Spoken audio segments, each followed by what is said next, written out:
नमस्कार, मैं हूं आशीष त्रिपाठी आपके साथ और न्यूज 18 मध्य प्रदेश छत्तीसगढ़ पर अब दिन भर की खबरों पर नजर डालेंगे। दरअसल पूरे देश में विजयदशमी का त्योहार धूमधाम से मनाया जा रहा है। दिल्ली के द्वारका में रामलीला के कार्यक्रम में प्रधानमंत्री नरेंद्र मोदी ने शिरकत की और रावण के पुतले का दहन किया। पीएम ने देश की अर्थव्यवस्था की मजबूती के साथ आधी आबादी को मजबूत करने पर जोर दिया। साथ ही लोकल को वोकल बनाने की भी वकालत की। पीएम मोदी ने दिल्ली के द्वारका में रामलीला के कार्यक्रम में शिरकत की, रावण का दहन किया, बुराई पर अच्छाई की जीत का संदेश दिया। प्रदान करते हैं, आरती करते हुए जिसे संभालते। आपको बता दें कि जिस तरह आज देश भर में भगवान राम के द्वारा रावण जैसे बड़े राक्षस को मारकर सत्य की जीत, अच्छाई की विजय का संदेश पूरी दुनिया को, पूरे ब्रह्मांड को दिया गया।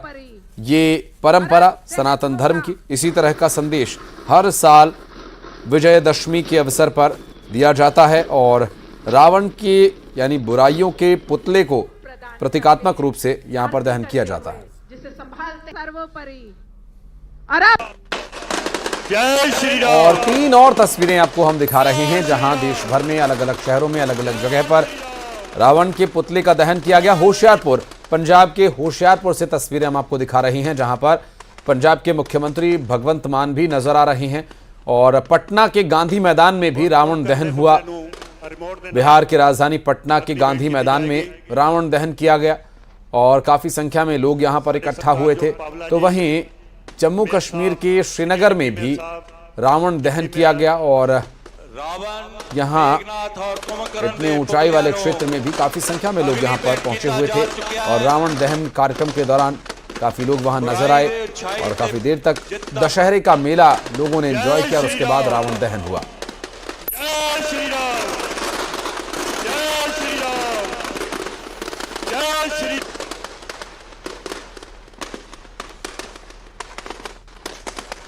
और कांग्रेस की पूर्व अध्यक्ष सोनिया गांधी दशहरा पर्व के अवसर पर लाल किला के गांधी मैदान में रावण दहन करने के लिए पहुंची। दरअसल रामलीला कमेटी के सदस्यों ने शुक्रवार को उनके आवास पर जाकर उन्हें दशहरा पर मुख्य अतिथि के रूप में आमंत्रित किया था, जिसे स्वीकार करते हुए सोनिया गांधी लाल किला के गांधी मैदान पहुंचकर रावण दहन करने के लिए इस कार्यक्रम में शामिल हुई और इस दौरान कांग्रेस के कई नेता भी यहां मौजूद रहे।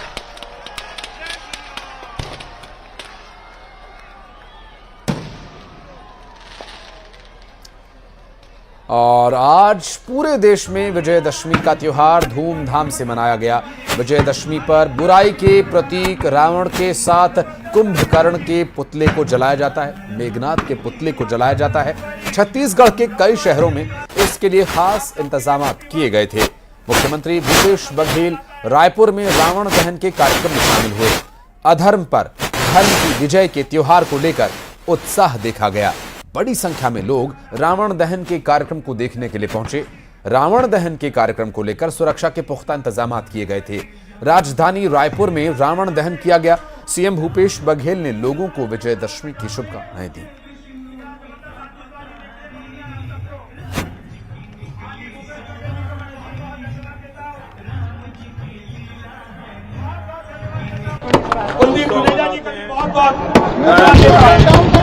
डब्ल्यूआर इस कॉलोनी में सबसे ऊंचा रावण का रावण के पुतले का निर्माण किया जाता है, मेघनाथ और कुंभकर्ण का भी। और रावण दहन का कार्यक्रम अब संपन्न हुआ है। सभी को इस अवसर पर बधाई, शुभकामना। यह अवसर है कि असत्य पर सत्य की जीत का, यह अवसर है अंधकार पर प्रकाश की जीत का। और हम सब जो बुराई है उसके खिलाफ हम लड़ाई लड़ें, अन्याय और अत्याचार के खिलाफ लड़ाई लड़ें। यही दशहरा उत्सव का संदेश है। मैं पूरे प्रदेशवासियों को इस अवसर पर बहुत बधाई और शुभकामना देता हूं। मुंगेली जिले में विजयदशमी के मौके पर बीजेपी प्रदेश अध्यक्ष अरुण साव का एक अलग रंग देखने को मिला, जहां बीजेपी प्रदेश अध्यक्ष ने दुर्गा पंडाल में जस टोली के साथ बैठकर जस गीत गाया। इस मौके पर अरुण साव मां दुर्गा की भक्ति में लीन दिखाई दिए।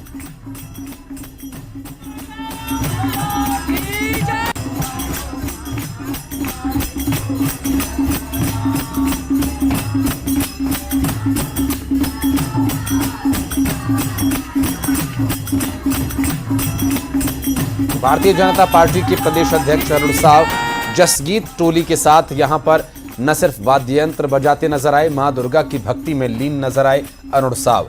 तस्वीरें इस वक्त जो आप देख रहे हैं, दरअसल ये विजयदशमी के अवसर पर मां दुर्गा की आराधना का जसगीत टोली ने आयोजन किया था और इस दौरान भारतीय जनता पार्टी के प्रदेश अध्यक्ष और सांसद अरुण साव यहां नजर आए। इस बार के विधानसभा चुनाव में प्रत्याशी भी हैं और देश भर में विजयदशमी के अवसर पर विजयदशमी पर्व को मनाया गया और बड़ी धूमधाम से यह मनाया गया। कई राज्यों में दशहरा पर रावण दहन हुआ। रावण दहन की परंपरा है। इस दिन प्रभु श्री राम ने लंकापति रावण का वध कर विजय हासिल की थी, इसलिए इस दिन को अधर्म पर धर्म की जीत के तौर पर भी माना जाता है। इसी बीच छत्तीसगढ़ के मुख्यमंत्री भूपेश बघेल भी विजयदशमी के अवसर पर रावण दहन में शामिल हुए। सीएम ने दशहरा के अवसर पर प्रदेशवासियों को शुभकामनाएं दी। छत्तीसगढ़ के मुख्यमंत्री भूपेश बघेल रावण दहन में शामिल हुए। उन्होंने रावण दहन कर असत्य पर सत्य की विजय का पर्व मनाया। इस दौरान सीएम ने देश और प्रदेशवासियों को दशहरे की ढेरों शुभकामनाएं दी। सीएम भूपेश बघेल ने कहा कि सभी को इस अवसर पर बधाई और शुभकामनाएं। ये अवसर असत्य पर सत्य और अंधकार पर प्रकाश की जीत का है। हम सब बुराई और अन्याय और अत्याचार के खिलाफ लड़ें, यही दशहरा उत्सव का संदेश है।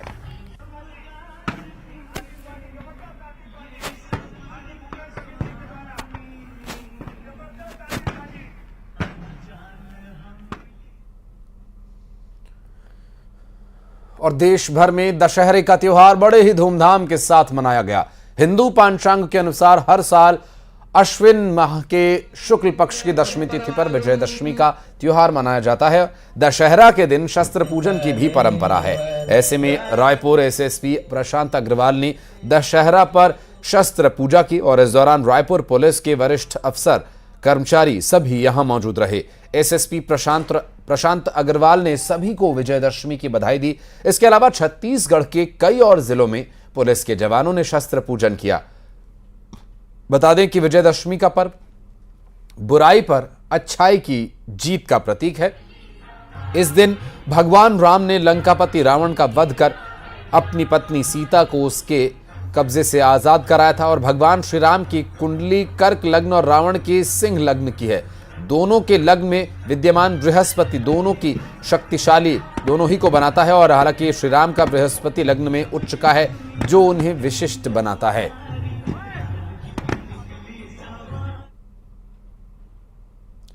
कांकेर के राजमहल में धूमधाम से दशहरा का आयोजन किया गया। यहां दशहरा मिलने के लिए पाठ देव पहुंचे और इस दौरान छत्तीसगढ़ का पारंपरिक नृत्य भी देखने को मिला। ऐसी मान्यता है कि कांकेर राजमहल में रियासत के देवी देवता दशहरा मिलने में शामिल होते हैं।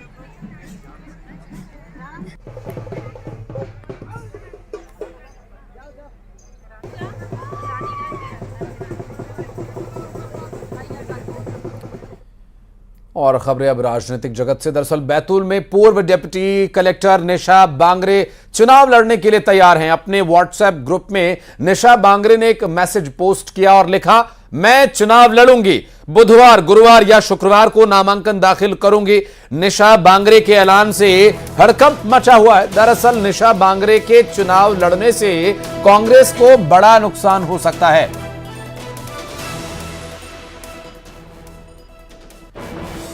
और सीधा आपको ले चलते हैं भोपाल, जहां पर मुख्यमंत्री शिवराज सिंह चौहान विजयदशमी के कार्यक्रम में पहुंचे हुए हैं। देखिए, रावण दहन से पहले कुंभकर्ण और मेघनाथ का यहां पर दहन किया जा रहा है और इस दौरान वहां पर मौजूद मुख्यमंत्री शिवराज सिंह चौहान रावण दहन करने के लिए पहुंचे हैं। ये बुधनी से तस्वीरें हम आपको दिखा रहे हैं, जिस तरह से पूर्व निर्धारित मुख्यमंत्री शिवराज सिंह का यहां पर कार्यक्रम था।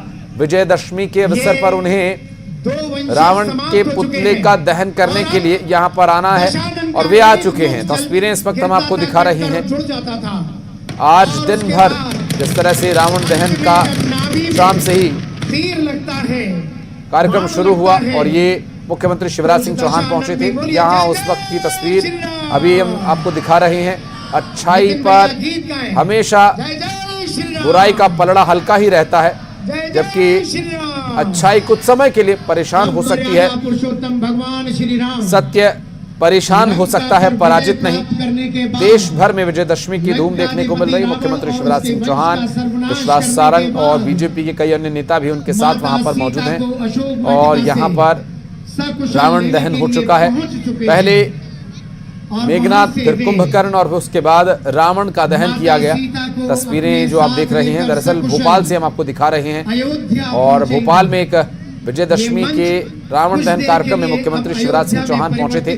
बुधनी में इन्होंने रावण दहन किया था और हालांकि इस कार्यक्रम में प्रदेश के मुख्यमंत्री माननीय शिवराज सिंह जी मैं जाना था और ये भोपाल से फिलहाल तस्वीर हम आपको दिखा रहे हैं। कैलाश सारंग जी, श्री आलोक शर्मा जी, मालती राय जी महापौर और अन्य कई अतिथि यहाँ उपस्थित हैं, जिनका यहाँ आना निश्चित तौर पर धर्म के प्रति उनका आस्थावान होना प्रदर्शित करता है।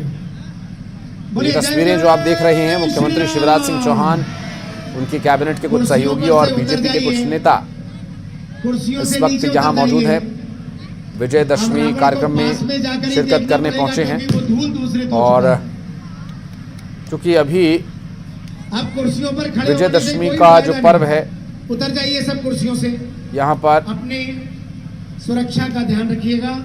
हर कोई असत्य पर सत्य की विजय का ये पर्व मना रहा है, बुराई पर अच्छाई की विजय का ये पर्व मना रहा है। दरअसल यहाँ पर विजयदशमी यानी दशहरा का मेला भी लगा हुआ है, काफी संख्या में लोग भी पहुंचे हुए हैं। इस वक्त मुख्यमंत्री शिवराज सिंह चौहान, उनके सहयोगी कैबिनेट के विश्वास सारंग भी वहां पर नजर आ रहे हैं और कई बीजेपी के बड़े नेता भी यहाँ पर पहुंचे हुए थे। और छोला दशहरा मैदान से ये तस्वीरें सीधी हम आपको दिखा रहे हैं, भोपाल से तस्वीरें। कैलाश साहू जी कोषाध्यक्ष, महामंत्री सुबोध जैन जी, देखिए काफी संख्या में लोग यहाँ पर विजयदशमी यानी दशहरे के मेले में शामिल होने के लिए पहुंचे हैं और स्वागत होगा। लोगों में विजयदशमी और दशहरे के पर्व को लेकर काफी उत्साह रहता है। महंत जी का आशीर्वाद मौसम भी कुछ बदल गया है, अब जो गर्मी थी वो अब थोड़ी सी गुलाबी ठंड में तब्दील हो गई है और ये जो त्योहारों का सिलसिला शुरू अब होगा, विजयदशमी, उसके बाद फिर आगे दीपावली, उसके बाद भैया दूज, गोवर्धन और लगातार इसी तरह से ये सिलसिला चलेगा और पूरा फेस्टिव सीजन जो है नवरात्रि से शुरू होता है। नवरात्रि के बाद अब विजयदशमी और उसके बाद आगे लगातार इस तरह के फेस्टिवल्स होंगे और यहाँ पर लोगों में इस बात को लेकर भी उत्साह रहता है और विजयदशमी के अवसर पर काफ़ी उत्सुकता रहती है लोगों में झांकियाँ देखने के लिए और इसके अलावा रावण दहन कार्यक्रम में शामिल होने के लिए। और मेले में लोग जुटते हैं, परिवार के लोगों के साथ जाते हैं और वहाँ पर घूमना फिरना, रावण दहन देखना, ये सब चलता है कार्यक्रम। और इस वक्त जो तस्वीर आप देख रहे हैं ये भोपाल से सामने आई तस्वीर, जहां पर मुख्यमंत्री शिवराज सिंह चौहान पहुंचे थे और उन्होंने रावण दहन कार्यक्रम में हिस्सा लिया और दो तस्वीरें इस कार्यक्रम से जुड़ी हुई हम आपको दिखा रहे हैं। कमोबेश इसी तरह का दृश्य सभी जगह देखने को मिला। माता सीता को लेकर अयोध्या आ गए हैं, जहां पर अब उनका विजय तिलक माननीय मुख्यमंत्री महोदय तथा अन्य अतिथियों के द्वारा किया जाएगा। पहले और हरदा नगर पालिका से 2 बार अध्यक्ष और बीजेपी की प्रदेश कार्य समिति सदस्य रहे सुरेंद्र जैन ने बीजेपी के सभी पदों से इस्तीफा दे दिया। इस्तीफा देते हुए उन्होंने कमल पटेल और उनके बेटों पर गंभीर आरोप लगाए। उन्होंने कहा कि हरदा बीजेपी पर कमल पटेल और उनके बेटों ने कब्जा कर लिया है, कार्यकर्ताओं का पार्टी में अपमान हो रहा है, हरदा नशे का अड्डा बन गया है।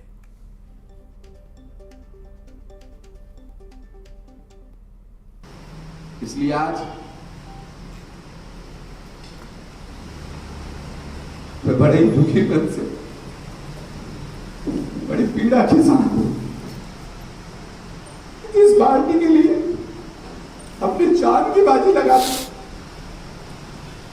उस पार्टी ने मेरे नेता का सम्मान नहीं किया, जिसने मैंने भारतीय जनता पार्टी के लिए अपने परिवार को छोड़ दिया।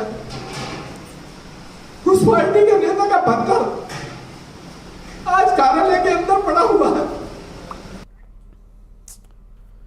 चुनाव में टिकट नहीं मिलते हैं तो नेताओं की क्या हालत होती है आप देख सकते हैं। सीएम भूपेश बघेल ने किसान कर्ज माफी की घोषणा के बाद पिछले 2 दिनों से प्रदेश की चुनावी राजनीति इसी मुद्दे के इर्द गिर्द घूम रही है। वन मंत्री मोहम्मद अकबर ने सीएम बघेल के कर्ज का माफी करने का ऐलान किया, कर्ज माफी की बड़ी घोषणा की है और उन्होंने कहा कि बघेल सरकार किसानों के हित में काम कर रही है। साथ ही उन्होंने कहा कि कांग्रेस का चुनावी घोषणा पत्र जल्द ही जारी किया जाएगा और इस बार हम 75 से ज्यादा विधानसभा सीटें जीतेंगे। मोहम्मद अकबर ने कहा कि किसान कर्ज माफी पर बीजेपी को बोलने का कोई हक नहीं। बीजेपी के बड़े बड़े नेताओं ने कर्ज माफी का लाभ लिया है। अब इनको कर्ज माफी से इतनी दिक्कत क्यों है? अगर उन्हें इतनी दिक्कत थी तो सामने आकर बोलना चाहिए था कि हमें कर्ज माफी का लाभ नहीं चाहिए। और एक बार फिर लिए चलते हैं आपको भोपाल, जहां पर मुख्यमंत्री शिवराज सिंह चौहान इस वक्त मौजूद हैं। दशहरा कार्यक्रम में क्या कुछ कह रहे हैं सुनवाते हैं। 2 ही बातें इस अवसर पर कहना चाहता हूं। रावण को अगर मारना है तो ये याद रखना, रावण कहीं न कहीं अपने अंदर भी बैठा रहता है। हमारे अंदर अगर कोई बुराई है तो बुराई ही रावण है। अगर बुराई हम मार देंगे तो रावण मर जाएगा और अपने अंदर का राम भगवान प्रकट हो जाएंगे। बुराइयों को समाप्त करना ही रावण को समाप्त करना है। तो आप सब अपने अंदर की बुराई को मारेंगे? अरे जोर से बताओ, मारेंगे? और दूसरी चीज याद रखना, भारत में सदैव महाभारत में मां, बेटी और बहन का सम्मान किया गया है। रावण का वध क्यों हुआ? रावण का नाश क्यों हुआ? इसलिए कि रावण ने मां सीता का अपमान किया था और मां सीता के अपमान का परिणाम यह भुगतना पड़ा कि वंश सहित रावण का विनाश हो गया। महाभारत क्यों हुआ था? इसलिए कि कौरवों ने, दुर्योधन ने द्रौपदी जी का अपमान किया था तो कौरव का वंश भी समाप्त हो गया था। याद रखना भोपाल वालों, प्रदेश वासियों, मध्य प्रदेश वासियों, जहां मां, बहन, बेटी का अपमान होगा वहां कभी सुख और शांति नहीं रह सकती, वहां कभी चैन नहीं रह सकता। और इसलिए आइए आज हम संकल्प करें कि मां, बहन और बेटी का अपमान नहीं होने देंगे, उनका सम्मान करेंगे, बेटियों की भी इज्जत करेंगे, उनका मान करेंगे। और इसलिए मध्य प्रदेश की धरती पर हमने एक फैसला किया कि अगर कोई मासूम बिटिया के साथ गड़बड़ करने की, दुर्व्यवहार करने की कोशिश करेगा तो उसको सीधा फांसी के फंदे पर लटका दिया जाएगा और बुलडोजर अलग चलाएंगे। ऐसे पापी और अपराधी छोड़े नहीं जाएंगे। मेरे बहनों और भाइयों, हम अपने अंदर की बुराइयों को मारें और मां, बहन और बेटी का सम्मान करें। बेटी भी आगे बढ़े, बेटे भी आगे बढ़े, अपना मध्य प्रदेश आगे बढ़े और प्रधानमंत्री नरेंद्र मोदी जी के नेतृत्व में अपना देश आगे बढ़कर विश्व गुरु बन जाए। यही प्रार्थना हम भगवान श्री राम जी के चरणों में करते हैं। आइए आप सब संकल्प मेरे साथ लीजिए कि हम मां, बहन और बेटी का भी सम्मान करेंगे, बुराइयों का अंत करेंगे, धर्म की विजय के लिए काम करेंगे और अधर्म का नाश हो इसमें भी हम सब साथ देंगे। बोलिए, सब तैयार हैं? उठाइए दोनों हाथ, बांधिए दोनों मुट्ठी और सियावर रामचंद्र जी की जय बोल के हम धर्म की रक्षा और अधर्म के नाश का संकल्प लें, बुराइयों को समाप्त करने का संकल्प लें, अच्छाई की विजय का संकल्प लें, मां, बहन और बेटी का सम्मान करने का संकल्प लें। उठाइए दोनों हाथ, बांधिए दोनों मुट्ठी। रुक रहे एक छोटे से ब्रेक के लिए। खबरों का सिलसिला आगे भी जारी है, जल्द लौटते हैं।